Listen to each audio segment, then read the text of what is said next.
Hello everybody, welcome back. It's Joey again. You're watching Vegas D-Tech and it's Tech Talk Tuesday, and I'm back out here with another e-bike review for you. You know guys, what's motivated me to do these e-bike reviews here is that in the time that I've started reviewing them, I've seen bikes come to me that are 500, 1,000, 2,000, 3,000 and just beyond that. And while it's nice to get those big budget bikes, realistically, I don't use those bikes. I don't have a need for it. And many of the people that I know or people in my neighborhood, people at work, they want a budget bike. And they ask me, Joey, can you point me off into a bike that is affordable, that's got all the features and that is good? And guys, you know what? I think I found one right here. We're gonna be taking a look at a company called Sohamo, and their model is the H3. And I believe that this model right here checks all those boxes. Let's have a look.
Alrighty guys, I have a big apology to start off with. Normally I always go into the assembly and unboxing phase of the video, and I can't do that today because the files that I had got corrupted and I lost it. And as you guys know, you only got one opportunity to unbox something and only one opportunity to film it being built, and it's gone. But what I'll do is I'll give you the short version of it, okay?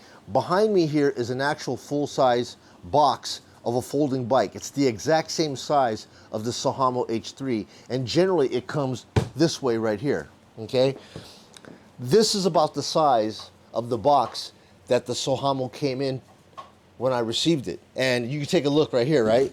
So when you pull this thing up, when I got the Sohamo, I was like, how in the world can the Sohamo fit into a box this big? It's gotta be for a kid, you know what I mean? But the whole point of it is, the reason why it came in this size right here was because it wasn't fully assembled. These other bikes here are almost 97% assembled. This bike right here is about 85% assembled for you. I had to put on the rotor onto the front tire. And in my situation, the caliper was crooked, so I had to readjust the caliper to drop it in there. That took about 40 minutes in itself to figure that out. And then I had to go and put the basket onto the back, which took probably another 30, 35 minutes, because you got to put the Allen wrenches in there and just, constantly work your little screws, and that takes forever without a power tool. And then the puzzle of the flip-up seat, there was no instructions on how you did that. You kind of had to figure it out for yourself. And so when you put all three of those things together, I ended up taking about an hour, 20 minutes or so to put the bike together. So just letting you guys know that if you're going to be buying the Sohamo H3, you're getting a good deal, but that's because they saved a lot on the labor. If you got an hour to an hour and a half to kill and you don't mind putting a bike together, then go ahead and get that bike. So anyways, guys, enough with that. Let's go ahead and get into the actual review. Let me show you the specs and features, and let's take the bike out on the track and see what it can do. Now guys, while this bike doesn't do any one thing exceptionally well, it does a great deal of things particularly good. Some of the things that I really like about this bike, guys, overall, it's folding. Okay, I mean, a folding bike is important to me because I like to bring my bike and go to different places. And if I'm riding a full-size bike, which I'm not into the full-size beach cruiser, I don't have a vehicle that I can throw it in. I have a Corolla. I like a bike that I can put into the car, and one, this will fit in my Corolla, and two, I actually have my girlfriend Maria, she has a folding bike, and we could put both of these folding bikes into my Corolla, and we could take off anywhere in town, out at the lake or whatever, and enjoy our day out there. Number two, guys, let's take a look at these tires. While many people focus on the big wide 4-inch wide tires, these come with 3-inch wide tires. And the main reason that I like 3-inch wide tires is that, you know what, if you ever get into a situation where you run out of power and juice, you may end up having to pedal this thing home under your own power. If you have ever tried to pedal a 4-inch wide tire home, I can tell you, it's a nightmare, and you never ever want to be in a situation like that. At least with a 3-inch wide tire, you have an option of putting this thing down into gear number 1 and come home under your own power using your pedal like normal people would. The next thing I like about this, guys, is that this bike is light. This bike weighs in at about 69, 70 pounds. That is navigable for me, guys, because I can actually pick it up. You know, with this little teeny handle right here, I can pick the whole bike up and move it around. The next thing I like about this, guys, is the battery option. I've seen bigger battery options out there, and while those bikes can go pretty far, they are quite heavy.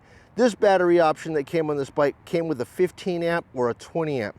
This is a 20 amp hour battery right here, and this is going to give you some extended range. They have it slid into this back area right here. A lot of the bikes have it incorporated into the frame, giving you a big, chunky, beefy frame. This happens to be externally mounted. I like the battery mounted right here. It's kind of out of the way, and it gives it a better center of gravity and still keeps the bike nimble. One of the really nice things that these guys did with this bike here is design it in a way where you can actually take the battery out and do it easily. One of the other bikes that I've seen here, they complain that trying to get the battery out is going to be a pain because you had to remove the seat. And they went back there and re-engineered this thing, and I'm going to show you exactly how easy it is to remove the battery. You don't have to, but I just push my bag back. And what you do here is you'll just disconnect the power cord. And this is what's really nice. This was not available on some of the more expensive bikes. Think about it, guys. A $2,000 bike did not have this option. This little thing right here, whoop, right? And look at this. This battery right here has an option. It has a nice little handle. And all you need to do is rotate the key to the unlock position.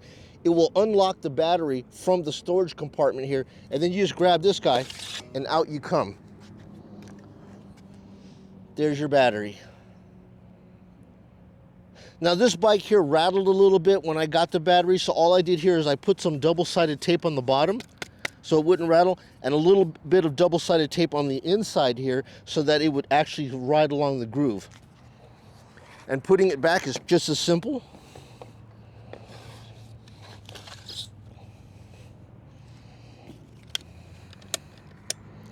Locking it back into place. And then lock your seat down and you're all ready to go again.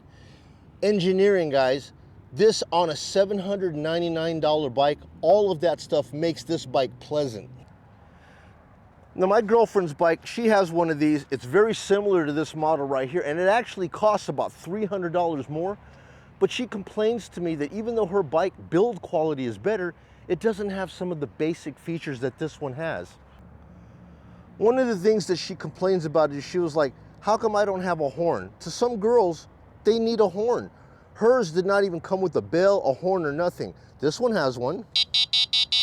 Another thing too that she complains about is her headlight. She complains that her headlight is too small and it doesn't work.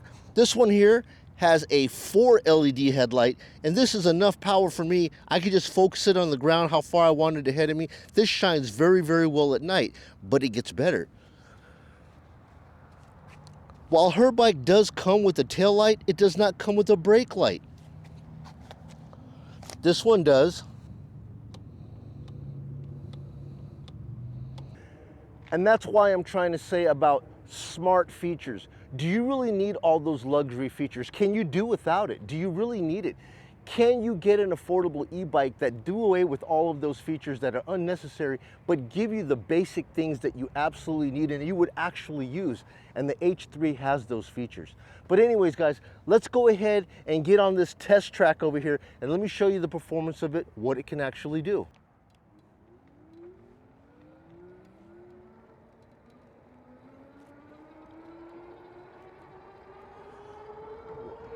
One thing I like about this bike is how quickly it gets you up to speed. We're rolling at about 21, 22 miles an hour here, I'm in power assist level 5. But you wouldn't expect acceleration like this from a folding bike.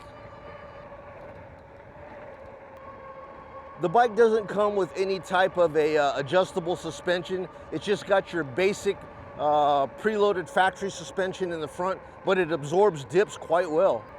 Here's a big dip right here. Boom, nice. So we're on the juice right now, and I'm cruising at about 24 miles an hour.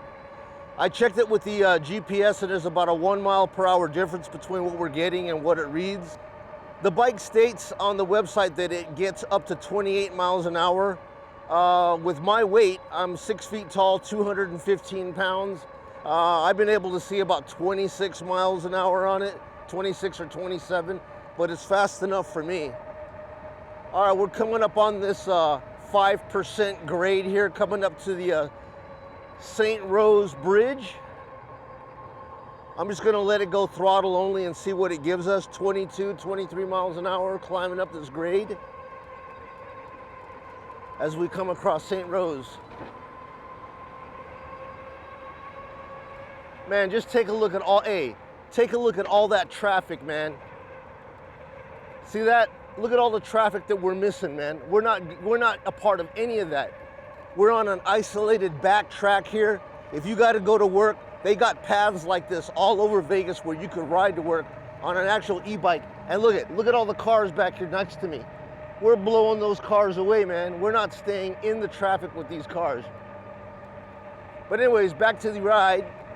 We're rolling around 26, 27 miles an hour as we're coming up behind the Green Valley Ranch Casino. The bike is comfortable. I usually have a problem with the seat. I don't know if my butt is just getting more conditioning to doing e-bike reviews, but this seat is really comfortable. I've been able to ride on this bike for 30, 40 minutes straight and not have to adjust. So here we are cruising along behind Green Valley Ranch. I don't know who Andy Grammer is. 4250 to go see him, but yeah, cruising along right here, 27 miles an hour.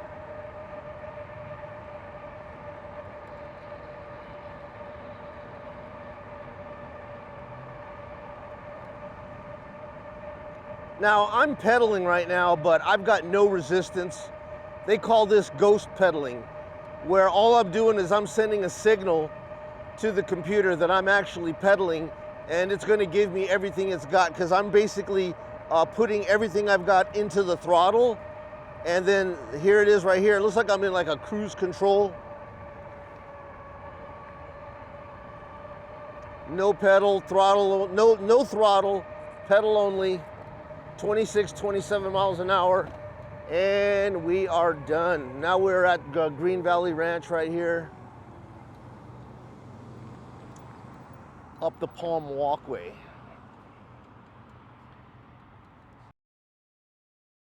All right, so let's start our journey back along the bike path.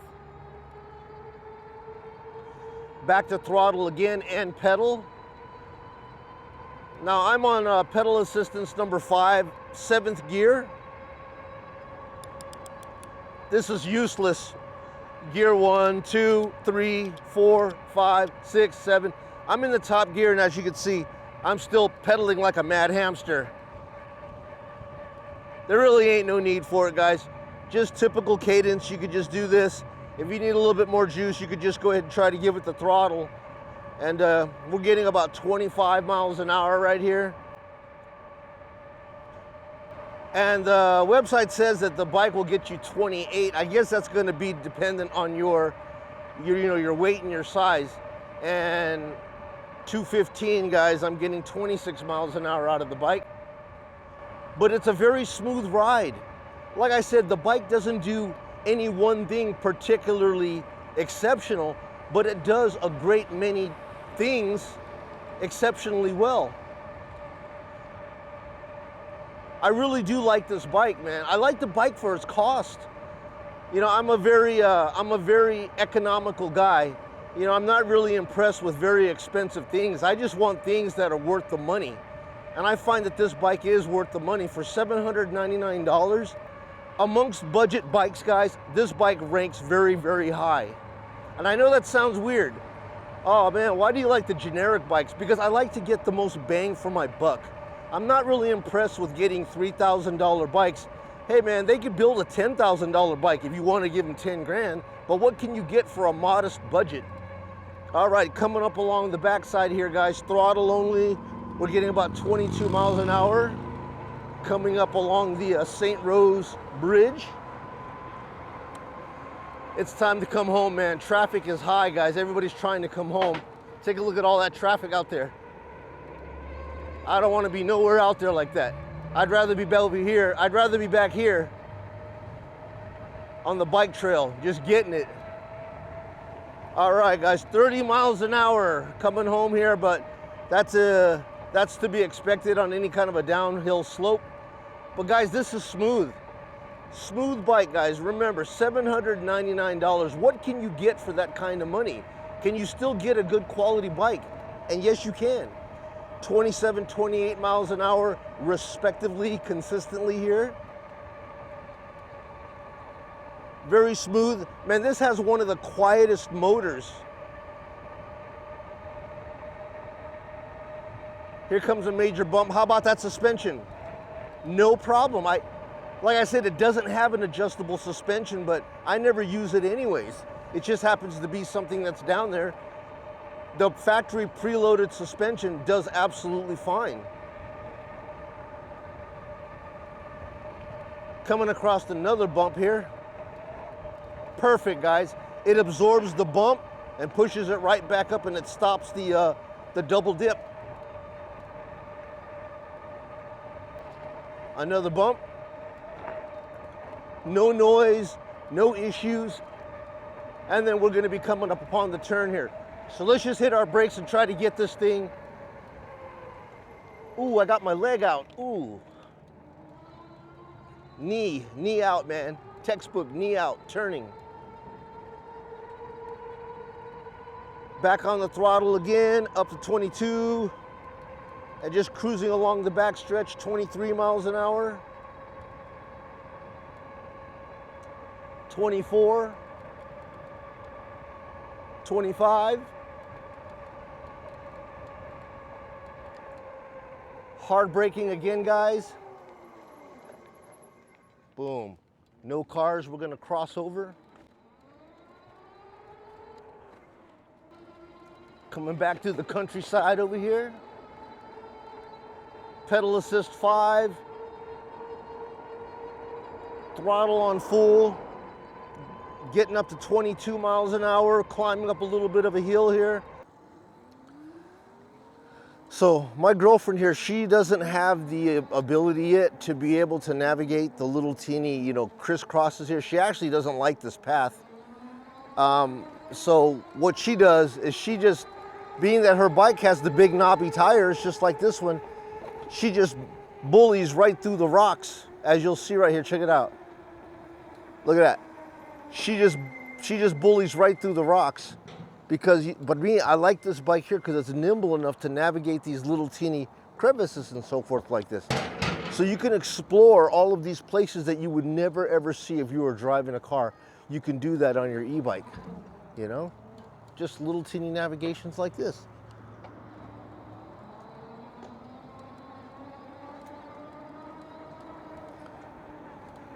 You got your little bike park over here, skate park. And we have, looks like soccer practice on the left-hand side.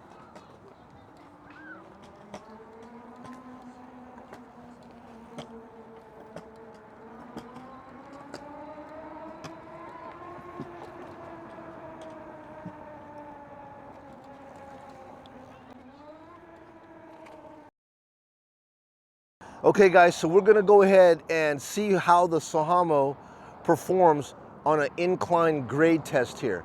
We already know this thing right here is an 8-degree slope, about 14% grade. So let's go ahead and see what it can do with just straight throttle on here, guys. I'm not expecting much, but like I said, this bike has completely shocked me every step of the way. And we're gonna go ahead and take a look here and see how it does on the incline. Okay. 9, 10, 11, 12, 13. Some of my bikes never hit 13 coming up here. Sohamo H3 took it to 13, no problem. 7, 8, 9, 10, 11, 12. About 12 and 13, guys, coming up that slope. Very impressive, guys. I wasn't expecting that kind of performance out of this bike.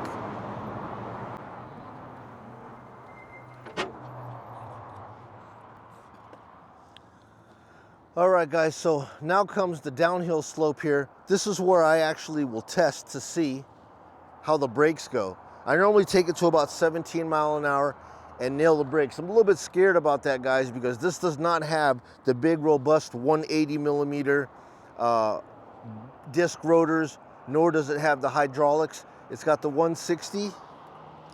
Yeah, it's got the 160 millimeter brake discs, and it's got manual cable operated brakes.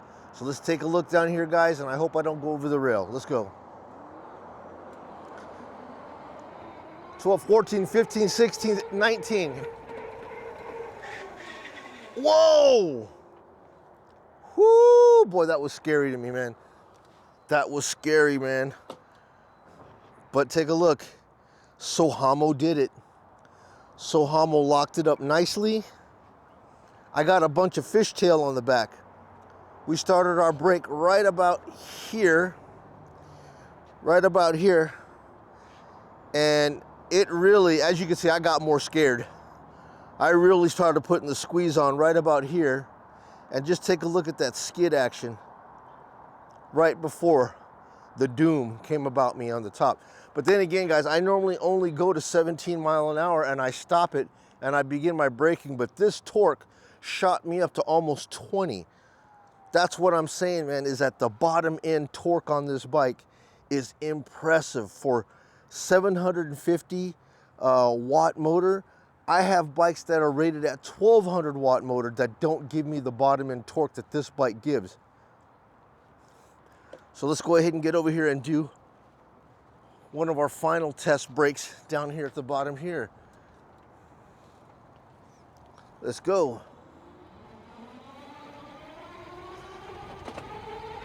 We're at 20 right now. Woohoo! Yes, sir.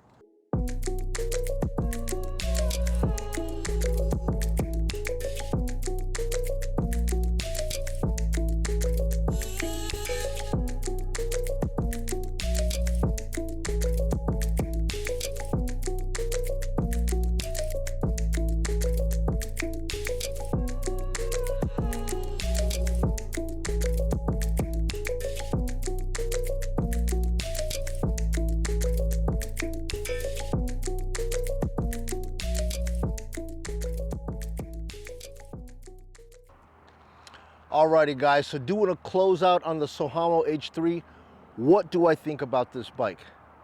Guys, in the category of sub $1,000 bike, for $799, I will give this bike between a 4 and a 4.5 stars.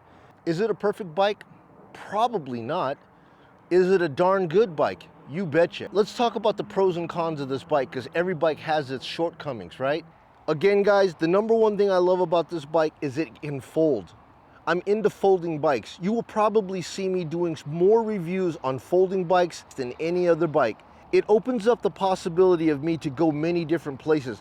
I would like to bring my bike anywhere and enjoy as much of the outdoor nature as possible. You're gonna have to be able to load your bike up. And if you got one of those big beach cruiser bikes and you're, relegated to a small car, you're not going to be able to take your bike with you anywhere, and then what's the point?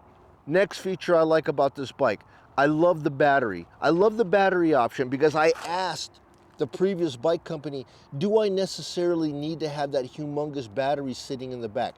This is an extended range battery. It normally comes with an option of a 15 amp hour or a 20 amp hour.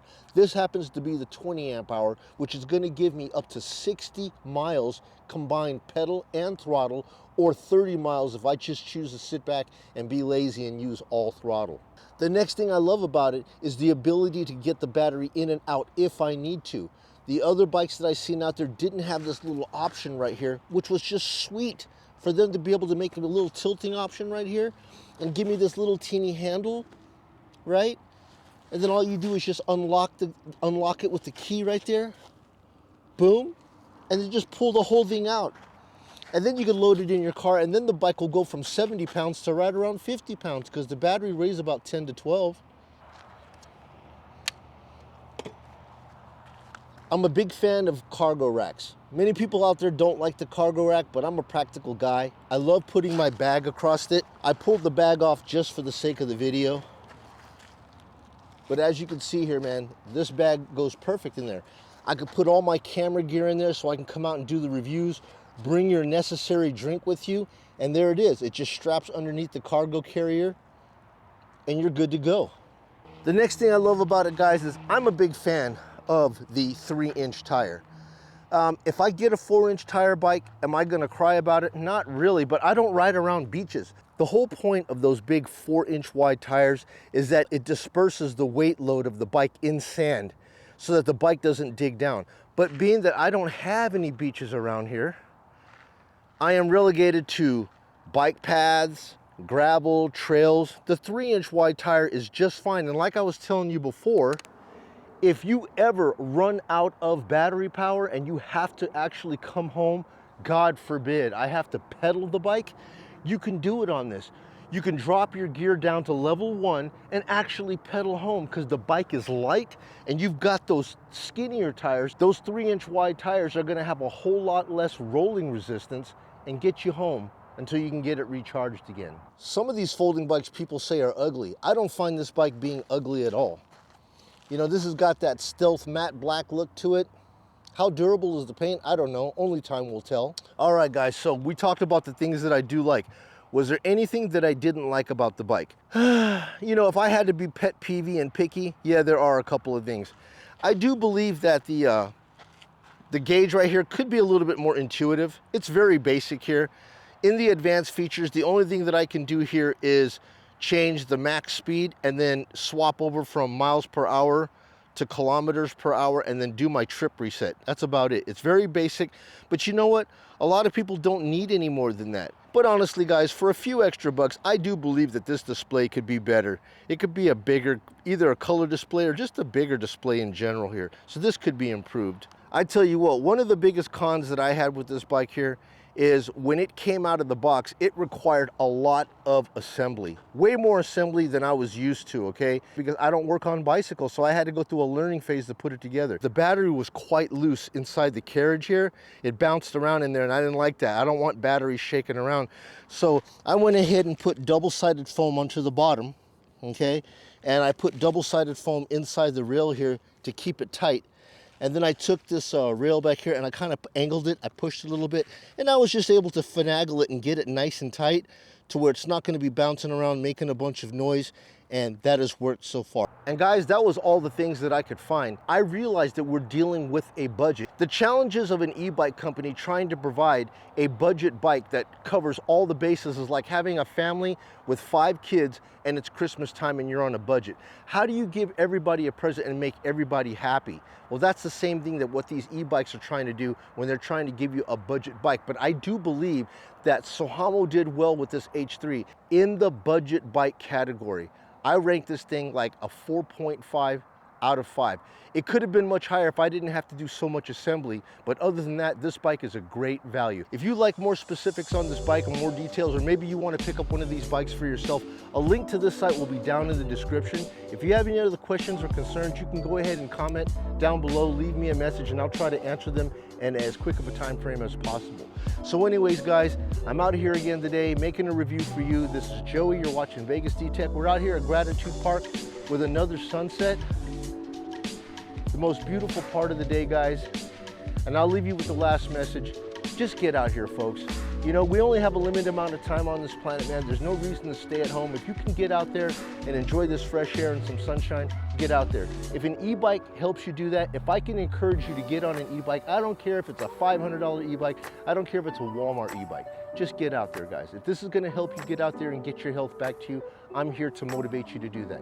Folks, thank you once again. I'm Joey, you're watching Vegas D-Tech. I'll catch you guys in the next video. You guys be well now. Bye.